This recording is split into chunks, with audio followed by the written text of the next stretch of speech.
روز آغاز، روز شادی، جدار راه چیده شده بود با تنهایی از زنان، تنهای مردان، تنهای برهنه، تنهای ژنده پوش.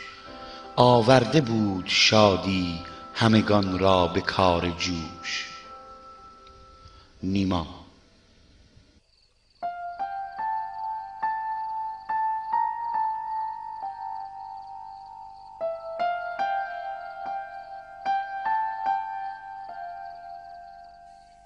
شروع هر چیزی کم و بیش چنین است، حتی داستان نفت مردم ایران.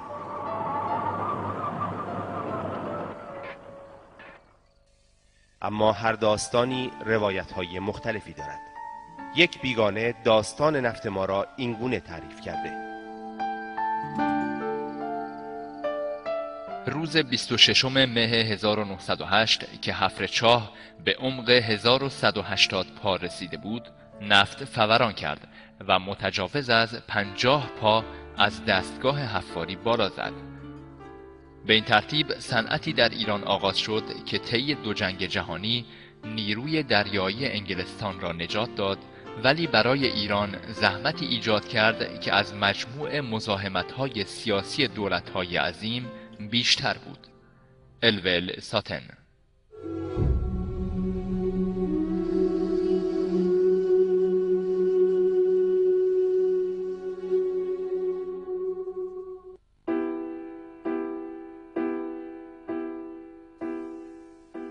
داستان نفت، مصدق و کودتای 28 مرداد داستان یکی از همان مزاحمت‌هایی است که آن مورخ گفته بود. داستان رنج‌ها، مبارزات و افت و خیزهای خلقی که در نبرد برای استقلال و آزادی موجودیت و بقای خود را می‌جست. 33 سال بعد وقتی که مصدق توانست صنعت نفت ایران را ملی کند، مزاحمت‌ها رنگ دیگری به خود گرفت. از آن پس امواج کین و توطئه بود که سر بر سواحل خلیج فارس می‌کوبید. تهدید، تحریم و توطئه. آنها میگویند استقلال می‌خواهید، حقوقتان را می‌خواهید، بفرمایید، ولی بروید و بمیرید.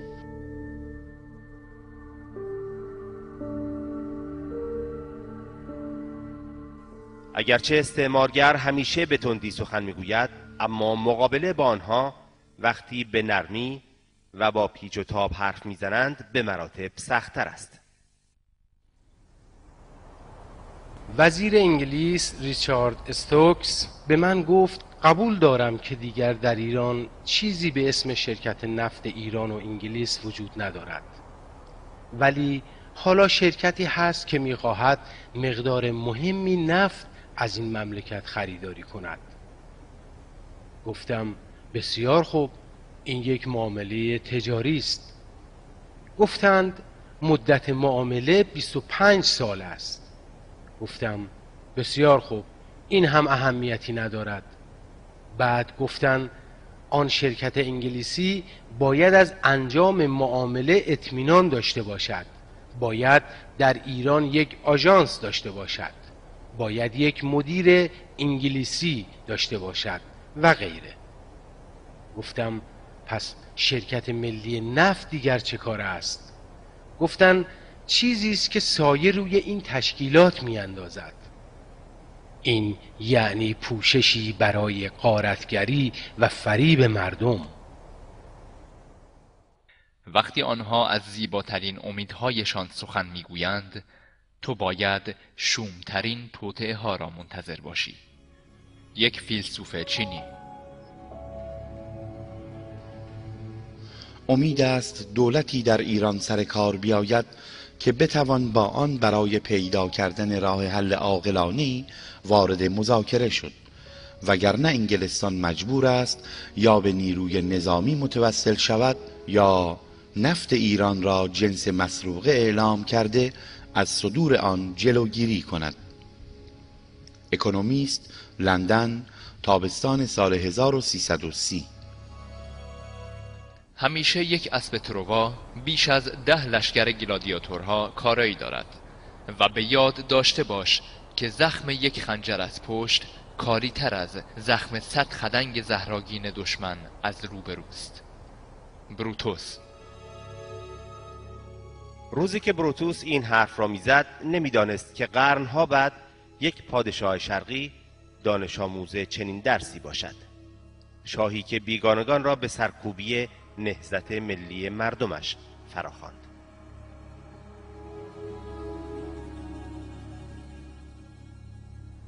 شما آمریکایی ها فقط با حرف و با تعارف نمی توانید خاورمیانه را نگه دارید.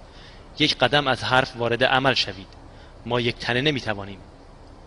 شاه در مصاحبه با مارگارت هیگنس.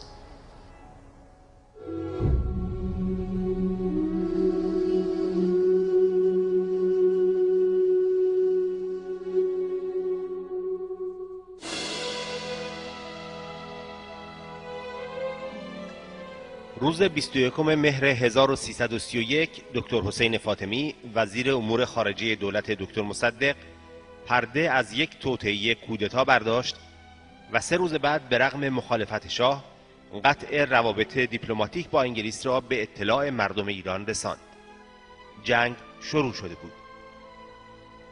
آیا در هنگامه یک نبرد به این فکر کرده اید که دشمن شما را از آن سوی دیوار چگونه می‌بیند؟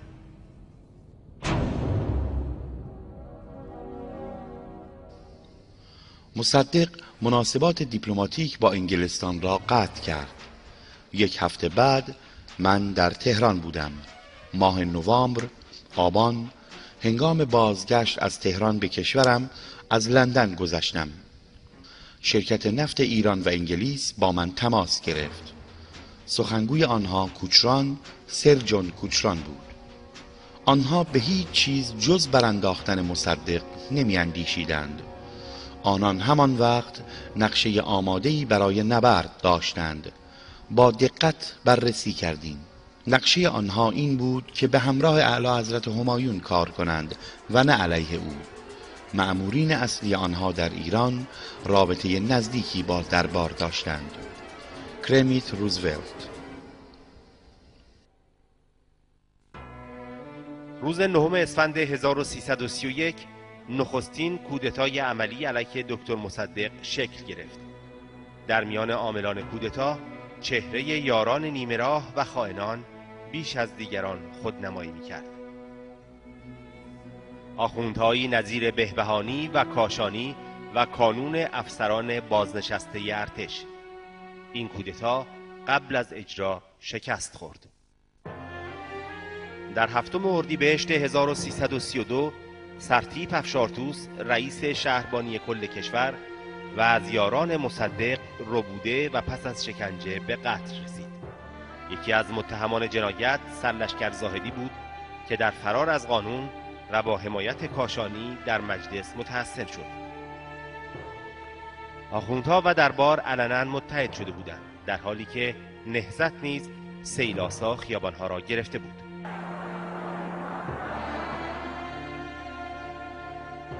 روز 5 مرداد 1332 دکتر مصدق تصمیم به انحلال مجلس از طریق مراجعه به آراء عمومی را طی یک پیام رادیویی به مردم اطلاع داد. این خود کلید خوردن زنجیره‌ای از کودتاهای بعدی بود.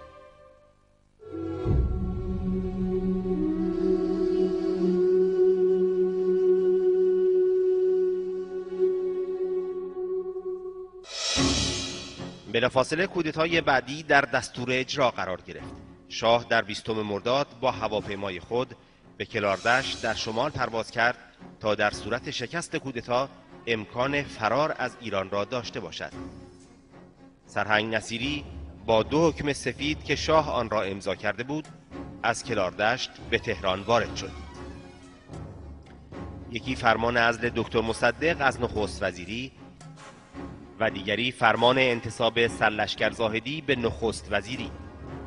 البته او دستگیر شد و شاه هم از مملکت گریخت.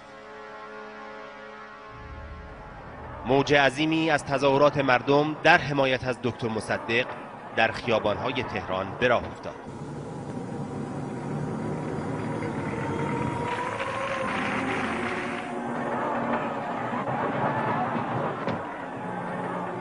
در حالی که در شهریور گذشته دکتر گریدی سفیر باوجدان آمریکا در ایران که به حمایت از نهضت مردم ایران معروف بود از کار برکنار شده بود، روز 27 مرداد 32 اندرسون سفیر جدید آمریکا تکلیف کنارگیری از نخست وزیری را به دکتر مصدق اعلام کرد و گفت تنها دولت زاهدی را به رسمیت می‌شناسد. مصدق در پاسخ به این گستاخی با لحنی تند سفیر آمریکا را از خانه خود بیرون کرد و فریاد زد که فردا با آمریکا قطع رابطه خواهد کرد.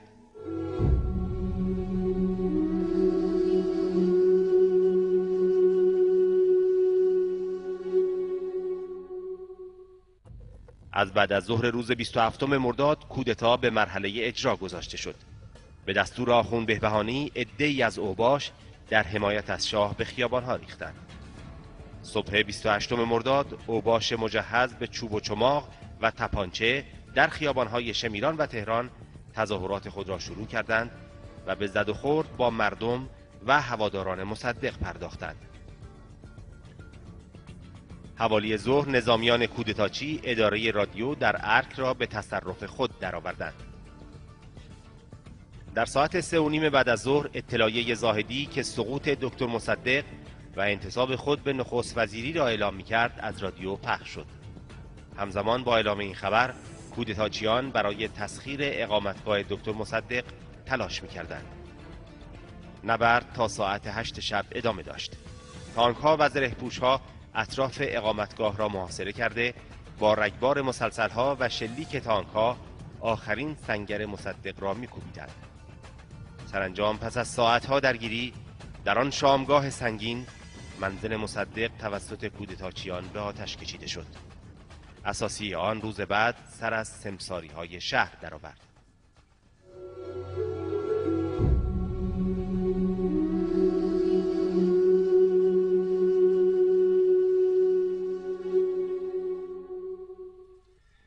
در تمامی این ساعات مرگبار حزب توده تماشاگر صحنه شد تا کمی بعد همراه با ننگ خیانت طعم جنایت را خود نیز تحمل کند.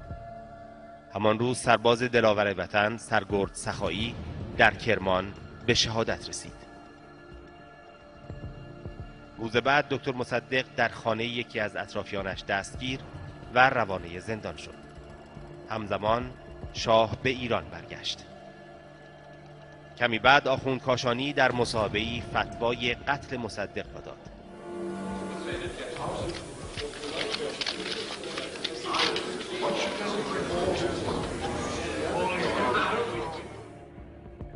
آری، تنها گناه من و گناه بزرگ من و بسیار بزرگ من این است که بساط استعمار و اعمال نفوذ سیاسی و اقتصادی عظیمترین امپراتوری جهان را از این مملکت برچیدم و پنجه در پنجه مخوفترین سازمانهای استعماری و جاسوسی بین المللی درافکندم.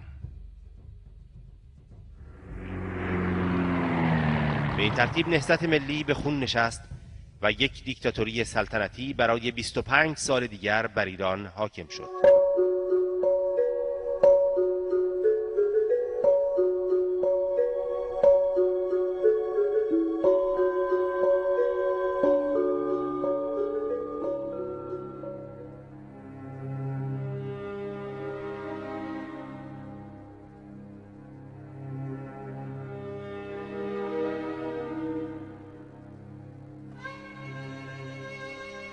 برخی گریختند و برخی جان باختند. برخی به دشمن پیوسته با او ساختند. اما برخی نیز همچون فاطمی، سرگرد سخایی و نازلی قهرمانانه ایستادند و با شمع جان خود چراغی برافروختند. سالها بعد همه پرده ها برافتاد.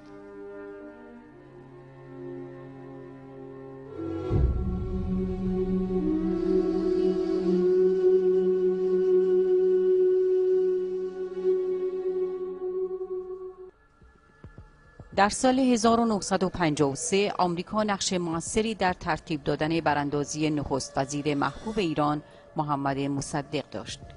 آن کودتا آشکارا باعث پسرفت سیر تکامل سیاسی ایران شد و تعجبی ندارد که هنوز بسیاری از ایرانیان از این دخالت آمریکا در امور داخلی آنان ناراحتند. مادلین آلبرایت.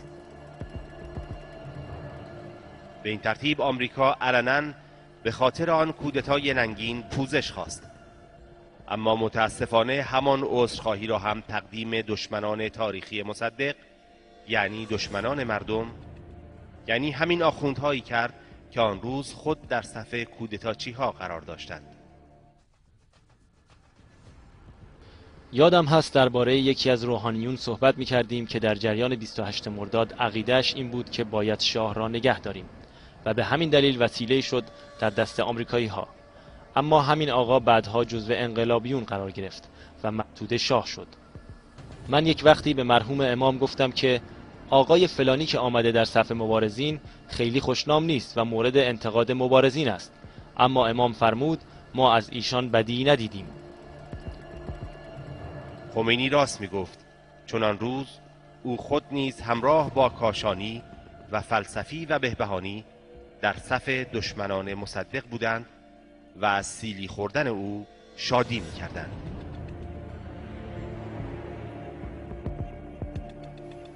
به این ترتیب غوغای جشن آغازین فرو خوابید.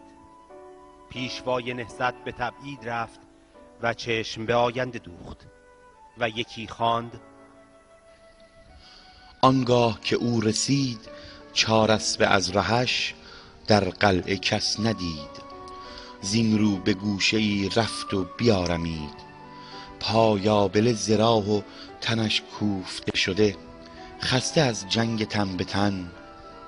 گرگی کشید کله و از کوه شد به زیر، تا دید کو خروس میخواند و آوای او چو ضربت بر قطعه شدن، او را صدا بزن.